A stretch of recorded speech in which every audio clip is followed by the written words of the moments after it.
¿Tu hijo ya no te habla como antes? ¿Parece desconectado del mundo? No estás actuando mal ni como madre ni como padre. Simplemente tu hijo está entrando a una etapa en la que no tiene las herramientas suficientes ni entiende qué es lo que está pasando. Quédate en este episodio para saber por qué tu adolescente parece desconectado.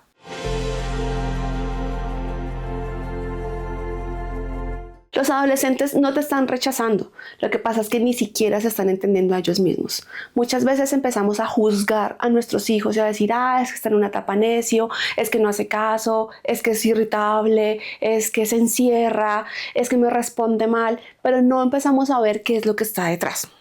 Y generalmente decimos, es que es una etapa difícil, ya todos lo hemos normalizado, entonces como es una etapa difícil, dejémoslo porque va a ser muy normal que él sea grosero y que sea necio.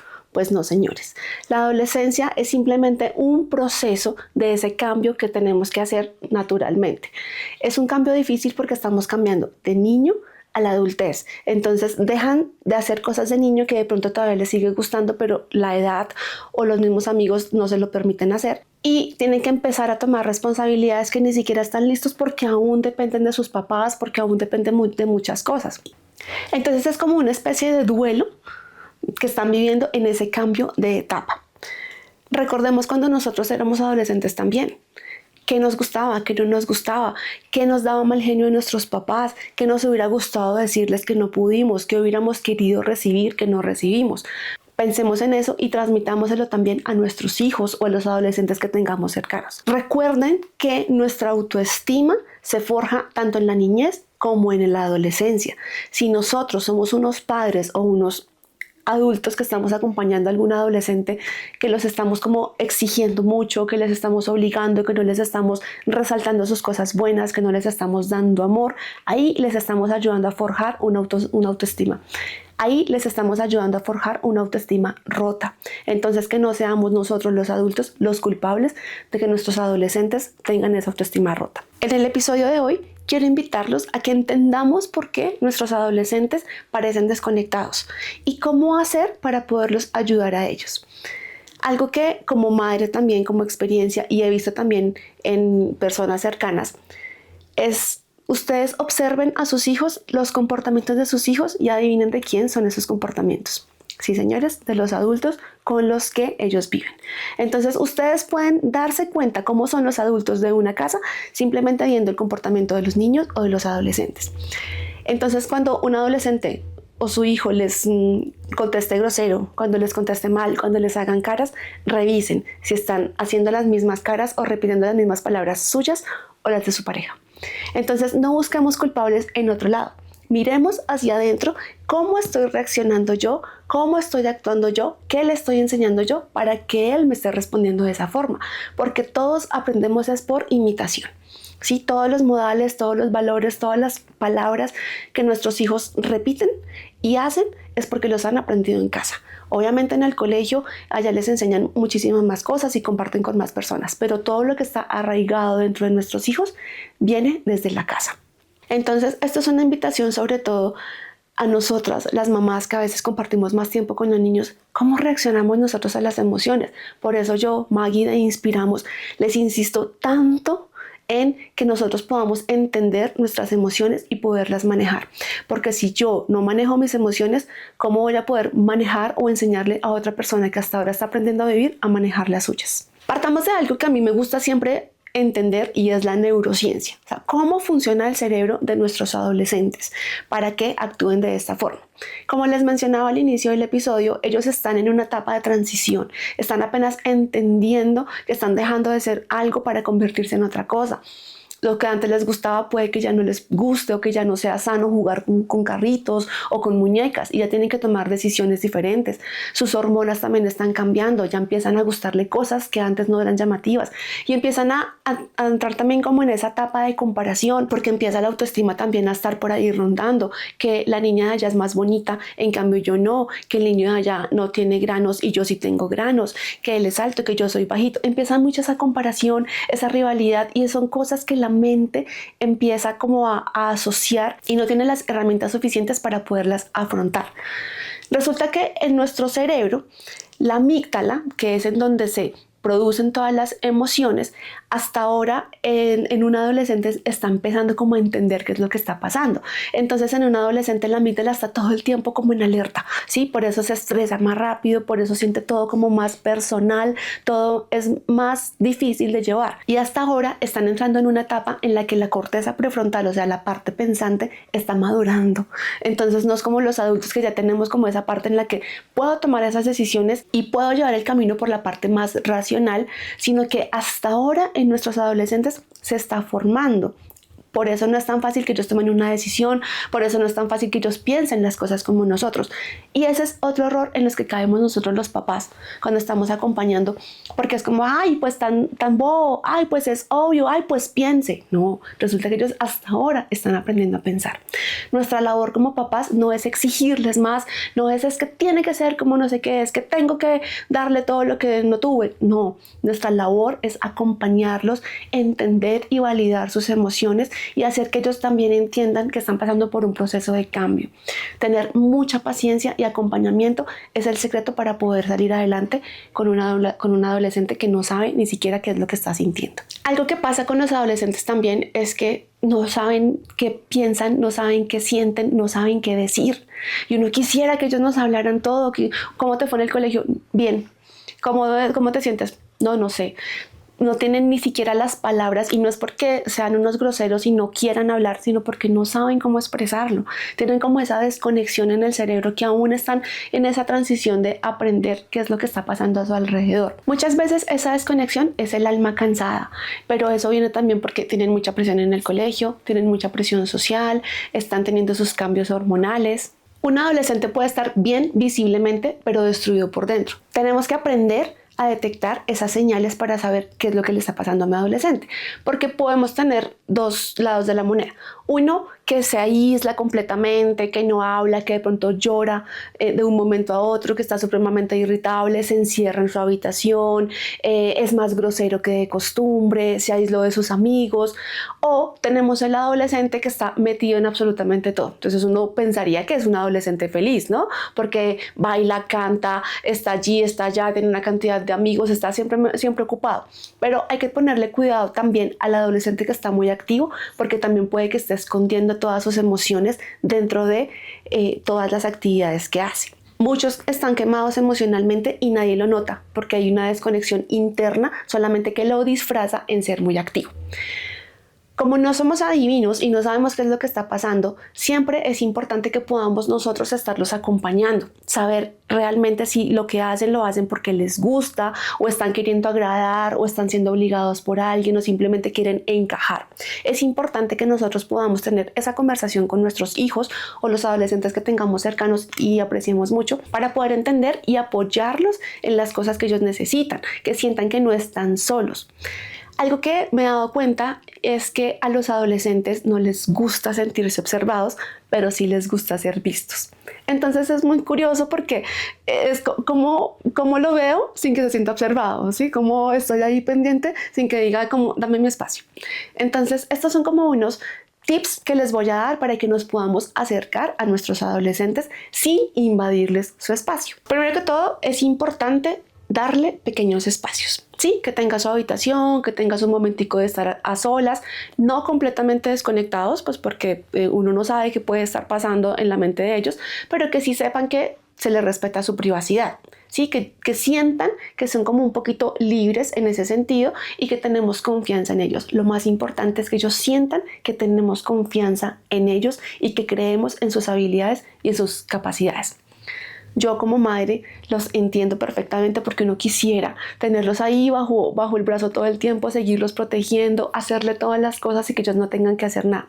Pero es importante que los niños, nuestros hijos, los adolescentes, empiecen a aprender a hacer cosas por sí mismos, porque ahí es donde van desarrollando y aprendiendo las herramientas que les van a ayudar a ser unos adultos funcionales. Para que podamos entablar una conversación con ellos, es importante que podamos preguntar por curiosidad y no con juicio. No hacerles preguntas como, ay, ¿por qué estás así? ¿O qué tienes? Sino, ¿cómo te sentiste hoy? ¿Cómo te fue hoy? ¿Cómo te pareció tal cosa? Así como entablando esa conversación, como dándoles el pie para que ellos puedan hablar con nosotros y no que se sientan juzgados de, ay, tú siempre estás así cansado, tú siempre eres un grosero. No, no vamos a juzgar, sino a escuchar como con esa curiosidad. Pónganle cuidado a las cosas que ellos nombran. Y tu amigo Pepito o fulanita, yo escuché que lo nombraste, al fin hablaste, y como que ellos sientan que las cosas que nos han contado sí les estamos colocando cuidado. Entonces preguntar, no cómo te fue en el colegio hoy, porque ellos van a decir, bien, ¿qué hiciste? Nada. ¿Cómo te sentiste en descanso hoy? ¿Qué comiste hoy? ¿Qué materia fue la más aburrida hoy? ¿O pasó algo emocionante? ¿Quién es el más cansón de tu curso? ¿Sí? Cosas así como que uno pueda entablar conversación con ellos y ellos se sientan tranquilos de poderlo hacer. Es importante también que intentemos conectar con su mundo. Obviamente los gustos de los adolescentes de ahora son diferentes a nuestros gustos, tanto en música, tanto en artistas, en programas de televisión. Ahorita está muy de moda todo lo que es por redes y en nuestra época realmente no había tantas redes, por eso no tenemos esa conexión. Yo recuerdo mucho cuando mis hijos eran más pequeños y ellos empezaban a ver mucho TikTok y YouTube. Y yo decía, ven puras bobadas. Y les decía a ellos, están viendo solamente bobadas, no vean tantas bobadas. Entonces yo decía, bueno, veamos algún programa educativo, alguna cosa. Pero siempre uno está como, eso que estás haciendo está mal, eso que estás viendo está mal, eso no lo hagas, no. Pero no les damos como esa opción de ver otras cosas de pronto en compañía con nosotros. O no les mostramos como ese interés hacia sus gustos. Son gustos completamente diferentes. Yo sé que no vamos a dejar de escuchar la música que escuchábamos antes por escuchar la de ellos. Pero sí sería importante como preguntar, ven, ¿qué música te gusta a ti? Y ese artista, ¿qué es? Me pasa mucho con mi hija adolescente que ella escucha muchos artistas de ahora que yo ni siquiera conozco o ve programas que a mí nunca me hubieran interesado mirar. Pero entonces yo siempre le pregunto como, ven, ¿y ahí qué hacen? Explícame, ¿y ese quién es? O háblame de no sé quién. Ay, ahora yo no había escuchado que escucharas a este, sino ¿qué pasó con fulano? Sí, como que sientan que a uno le interesan las cosas que hacen. Volviendo a la historia que les decía que mis hijos veían muchas bobadas en internet, un día me senté a ver esas bobadas con ellos y resulta que sí, efectivamente son bobadas, pero eran chistosas, o sea, nos hacían dar risa y ahí entendí por qué en sus tiempos libres veían esas bobadas que yo llamaba. Entonces, obviamente sí, de ahí trato como de direccionarlos por otro lado, como veamos tal cosa o armarles plan para ver cosas como de pronto que les ayuden más en su aprendizaje, pero de vez en cuando una tarde de ver bobadas está bien, porque es como que entremos a tu mundo, no siempre va a ser lo que yo quiera, sino a ti qué te gustaría hacer, qué película quieres ver tú, así sea una bobada para nosotros, así digamos como, ay, no me gusta. Es importante que ellos sientan ese apoyo, porque sí veo muchos casos de adolescentes que han llegado a los talleres de Inspiramos, de papás, de mamás que llegan a quejarse de sus hijos, llegan y me dicen, ay, es que ve solamente bobadas o cosas que no le aprovechan, o no me hace caso, o escucha música del demonio, pero no están siempre dispuestos a hablar porque les gusta eso. Quieren es que sus hijos hagan lo que ellos quieren hacer. Y ahí es otro error garrafal de nosotros, que nosotros no podemos manejar lo que las demás personas hagan. Lo que sí puedo manejar son mis acciones, mis reacciones y mis emociones, pero yo no puedo controlar lo que mi hijo siente, lo que mi hijo le gusta, lo que mi hijo es. Y ahí es esa brecha la que nos duele, la que nos cuesta. Por eso la invitación de hoy es a tener un poco más de paciencia con nuestros adolescentes.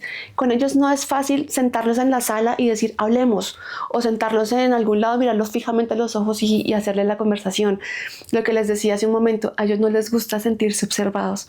Una forma como práctica que ustedes pueden aplicar para hablar con ellos es mientras estén, no sé, almorzando, mientras estén cocinando. Hagan una tarde de hacer las onces o una noche de hacer una pizza, de hacer sándwich y pídanle ayuda a sus hijos. Y mientras están cocinando, ahí pueden hacer la conversación. Esos son los momentos, o si van en un carro, mientras uno va manejando, puede ir hablando con ellos, porque es un momento que están compartiendo una actividad junta con ustedes mismos y su atención está puesta como en otra cosa realmente. Si estoy manejando, si estoy cocinando, en la estufa. Y ellos no se sienten mirados, pero sí se sienten escuchados. Entonces ese es un consejo que a mí personalmente me ha funcionado y les quiero compartir para que sea una forma de acercarse más a sus adolescentes. Otra cosa que tenemos que tener presente es que también es importante que les coloquemos límites, no por el hecho de que ahora vamos a ser más amigos y lo voy a escuchar, entonces haz todo lo que quieras, no, porque acuérdense que seguimos siendo los padres nosotros y los adolescentes necesitan tener límites para que ellos sepan hasta dónde deben ir, para que eso les ayude a crear como una adultez más segura y que ellos también aprendan a crear sus límites. Recuerden que nosotros debemos también controlar nuestras emociones, porque si nosotros gritamos, si nosotros nos estresamos, pues ellos se van a alertar, se van a alarmar. Si yo grito, él va a gritar más. Si yo peleo, él va a pelear más. En cambio, si yo me bajo, si yo me calmo, ellos van a contestar bien. Si yo le doy una instrucción mal a mi hijo, como, ay, haga tal cosa, él me va a contestar de mala gana. Si yo le doy una instrucción de buena forma y él me contesta de mala gana, yo no voy a subir a decirle, ay, no seas grosero, ¿por qué me gritas? No, yo tengo que bajar y decirle, te estoy hablando de buena forma, por favor, contéstame de la misma forma. Esa es una forma en la que también ellos van a bajar como la guardia y van a empezar a hacer las cosas. Tratemos no de mandar tanto, haga tal cosa, sino por favor ayúdame, o mira que mientras yo estoy haciendo tal cosa, ayúdame con tal cosa. Sí, es importante que ellos sientan que somos como aliados. Y recuerden que nuestros hijos no necesitan padres perfectos, ellos necesitan padres emocionalmente presentes. Importante que sepamos también hablar de las emociones así no las entendamos, pero para ellos es muy importante que les validemos lo que están sintiendo. Para ellos es muy importante que les validemos lo que están sintiendo. Porque a veces uno comete el error de decir, ay, no llores por bobadas, o es una bobadita, no te pongas así, o ya, madura. A veces uno mismo les dice esas cosas y ahí lo que está haciendo es invalidando todas las cosas que ellos están sintiendo. Les estamos demostrando que no es importante sentir. Entonces es bueno que les digamos como, entiendo tu dolor, cuéntame cómo te sientes, gracias por contarme. Tal vez no lo veo igual que tú, pero me gusta escucharte. Sí, que ellos sientan que nosotros tienen como ese apoyo y no que huyan de nosotros cada vez que tengan un problema. Lo más importante es que cuando nuestros hijos tengan un problema, ellos puedan acudir a nosotros y no huir de nosotros. Porque a veces les da como ese miedo a la reacción. Yo no le cuento a mi mamá porque me va a pegar. Yo no le cuento a mi papá porque me va a castigar. Obviamente no estoy diciendo que no lleguemos a castigarlos, pero no lo hagamos ver como estás castigado, sino que ellos aprendan que hay consecuencias. Que si llegas tarde y no me avisas, no te voy a castigar, no le digo así tal cual, sino mañana entonces ya no puedes salir o a la próxima fiesta ya no puedes ir. Sí, que aprendan más que hay consecuencias y no castigos y ya con eso las cosas mejoran. Por ejemplo, me pasó con mi hija, yo le di permiso de ir a un sitio y ella me avisó que llegaba a 1 hora. Yo le escribí un mensaje a esa hora y no me contestó. Dejé que pasara, la llamé luego en un rato y le dije, ¿qué pasó que no llegaste? Ay, no, mami, a mí se me olvidó avisarte. O sea, estaba por allá supremamente engomada pues en su fiesta. Y yo le dije, entiendo que estés muy contenta, pero yo estoy muy preocupada porque te estaba esperando. Te espero ya en la casa, por favor. Entonces, bueno, ya llegó a la casa y cuando llegó, bueno, esa noche ya la dejé como que durmiera. Al otro día me levanté seria y le dije, estoy muy molesta. ¿Sí sabes por qué es? Dijo, sí, mami, porque no te contesté ni te avisé a tiempo. Le dije, correcto. Para eso tú tienes un celular y yo no te estoy dando prohibiciones y te permito compartir con tus amigos, pero también date cuenta que yo de este lado estoy esperando una reacción tuya. Si tú no me vuelves a contestar o no me vuelves a avisar, entonces pues no puedes volver a ir a fiestas en las que yo me voy a poder preocupar o no vas a tener un celular que puedas usar porque no lo usas para las cosas que necesitamos. Cosas así, muy habladas desde la calma, que ellos entiendan la consecuencia, funcionan. Y de ahí mi hija ya se volvió como, me escribe todo el tiempo, me avisa como, mami, perdóname que no te avisé, mami, no sé qué, más pendiente. Y logré como mi objetivo. Y también estamos como más conectadas. Esos son consejos que yo he aplicado en mi propia vida, con mis propios hijos. Espero pues a ustedes también les sirvan y los puedan aplicar. Por último, pedir perdón cuando nos equivocamos, eso funciona muchísimo. Es un arma que no saben lo mucho que funciona, porque que nuestros hijos que nos ven como lo grande, como el héroe, como el patrón a seguir, y obviamente ellos ven que nos equivocamos y cuando nosotros reconocemos nuestros errores, ellos se dan cuenta que somos humanos, que también tenemos esa capacidad. Entonces es importante que ustedes también aprendan a decir, lo siento, me equivoqué, porque también sabemos que no somos perfectos. Sin embargo, hay unas señales de alerta para que podamos buscar ayuda profesional. No sientan miedo de buscar. No sientan miedo de buscar ayuda. Pedir ayuda no está mal. A veces se nos salen de las manos tantas cosas que podamos hacer. Resulta que de pronto nuestro adolescente está en un momento extremo en el que se aísla total, de pronto se ha autolesionado, su ánimo y su comportamiento ya es demasiado brusco o grosero y ya no le gusta de pronto hacer muchas cosas que antes se hacía, se siente como más desconectado de la vida, como que ya por más que yo le hable, le dé amor, le dé confianza, me contesta muy mal. Entonces esos son momentos de alarma que tenemos que tener en cuenta para pedir ayuda a un profesional. En Inspiramos tenemos esos espacios, acompañamos mamás, papás, adolescentes, niños para poder ayudarlos a entender sus emociones. En Inspiramos también contamos con una psicóloga aliada si necesitamos de pronto un diagnóstico clínico o un acompañamiento más profesional. Los invito a que me sigan en las redes como Maggie de Inspiramos para que puedan ver todo el contenido, toda la información que vemos en Inspiramos. Los invito todos los miércoles a las 7 de la noche a ver un nuevo capítulo de Inspiramos aquí en Cableva TV. Sin embargo, todos los días se repiten a las 7 de la noche. También lo pueden ver en mi canal de YouTube o en Spotify. Cualquier información o tema que quisieran que hablemos o tema que quisieran tratar, no duden en escribirme. Muchísimas gracias por estar aquí.